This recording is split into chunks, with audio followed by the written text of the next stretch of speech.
మనం చనిపోయాక ఏమవుతాం? ఇది తరతరాలుగా ప్రతి సంస్కృతిలోనూ అందర్నీ ఆలోచింపచేస్తున్న ప్రశ్న కదూ. సరే, హిందూ తత్వశాస్త్రం దీనికి ఒక సమాధానం మాత్రమే కాదు, ఆత్మ ప్రయాణానికి సంబంధించిన ఒక పూర్తి మ్యాప్నే మన ముందుంచుతోంది. దాని గురించే మనం ఈరోజు మాట్లాడుకోబోతున్నాం.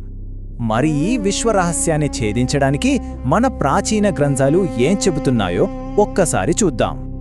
ఇది కేవలం ఊహ కాదు, ఇది మన ప్రాచీన గ్రంథాలలో చెప్పబడిన ఒక స్పష్టమైన నిర్మాణాత్మకమైన మార్గం. ఈ చర్చలో మనం ఆ విశ్వపటాన్ని అర్థం చేసుకోవడానికి ఒక ప్రయత్నం చేద్దాం. అయితే ఈ సుదీర్ఘ ప్రయాణం చేసేది మన భౌతిక శరీరం కాదు, అది ఆత్మ. మరి ఆత్మ అంటే ఏంటి? అది మన శరీరం, మనస్సు, అహంకారానికి కూడా అతీతమైన ఒక శాశ్వతమైన శక్తి అన్నమాట. ఈ మొత్తం కథలో హీరో ఆత్మే.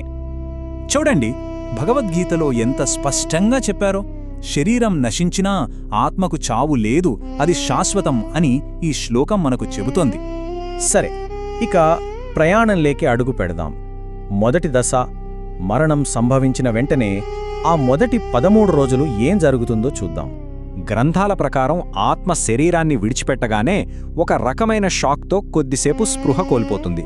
తిరిగి స్పృహలోకి వచ్చాక తన నిర్జీవ శరీరాన్ని, చుట్టూ ఏడుస్తున్న కుటుంబాన్ని చూసి తీవ్రమైన గందరగోళానికి గురవుతుంది. వాళ్లతో మాట్లాడాలని, ఓదార్చాలని ఎంత ప్రయత్నించినా దాని ఉనికిని ఎవరూ గ్రహించలేరు. ఆ బాధతో సరిగ్గా 13 రోజుల పాటు తన వాళ్ల చుట్టూనే తిరుగుతూ ఉంటుందట. ఆ తర్వాత తన సుదీర్ఘ ప్రయాణానికి సిద్ధపడటానికి ఒక సూక్ష్మ శరీరాన్ని పొందుతుంది. అయితే ఈ సమాచారం అంతా మనకెక్కడ్నుంచొస్తోందని అనిపిస్తోందా? దీనికి ప్రాథమిక ఆధారం గరుడ పురాణం. ఇది మరణానంతర జీవితానికి ఒక గైడ్ బుక్ లాంటిది.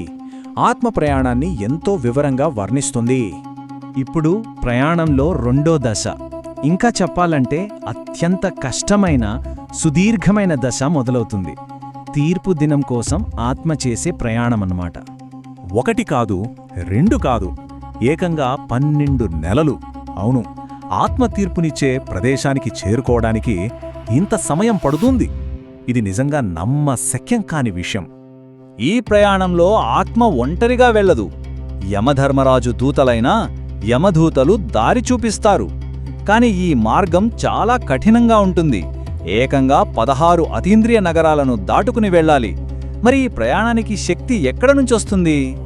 ఆశ్చర్యంగా అది భూమి మీదే ఉన్న కుటుంబ సభ్యుల చేతుల్లోనే ఉంది.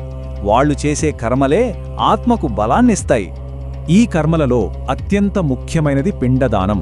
కుటుంబ సభ్యులు పెట్టే ఈ పిండాలు అక్కడ ప్రయాణిస్తున్న ఆత్మకు ఆహారంగా, శక్తిగా మారుతాయన్నమాట.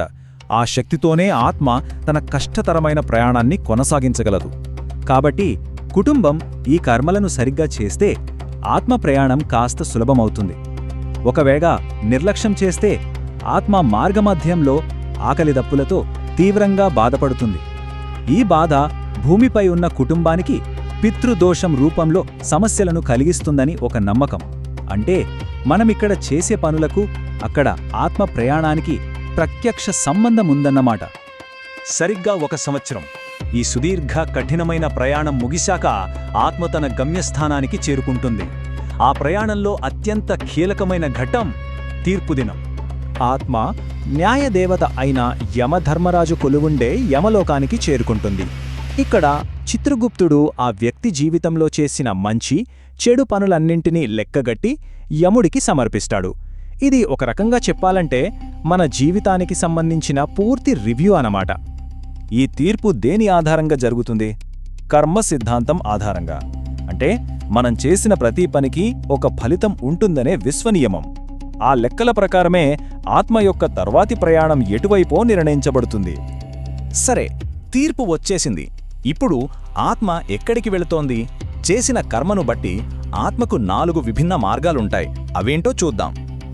చూడండి, విష్ణువు పట్ల అచంచలమైన భక్తి ఉన్న ఆత్మలు శాశ్వత విముక్తి కోసం వైకుంఠానికి వెళ్తాయి. పుణ్యం చేసిన వారు ఆ పుణ్యఫలం అనుభవించడానికి తాత్కాలికంగా దేవలోకానికి వెళ్తారు.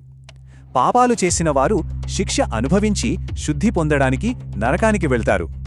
ఇక చాలా వరకు ఆత్మలు తమ కర్మబంధాలు తీరనందున కొత్త శరీరాన్ని ధరించి మళ్లీ భూమిపైకి తిరిగి వస్తాయి. దీన్నే మనం పునర్జన్మ అంటాం. అయితే ఈ పుట్టుక, ఈ మరణం, ఈ ప్రయాణం, ఈ మొత్తం చక్రం వెనుక ఉన్న అసలు ఉద్దేశమేంటి? అంతిమ లక్ష్యం ఏమై ఉంటుంది? అంతిమ లక్ష్యం మోక్షం. అంటే ఈ పుట్టుక, మరణం అనే అంతులేని చక్రం నుండి పూర్తిగా బయటపడటం. తన నిజస్వరూపం ఈ శరీరం కాదని, తను శాశ్వతమైన ఆత్మనని తెలుసుకోవటం. అదే ఈ సుదీర్ఘ ప్రయాణం యొక్క చివరి గమ్యం. అదే అసలైన అంతిమ స్వేచ్ఛ.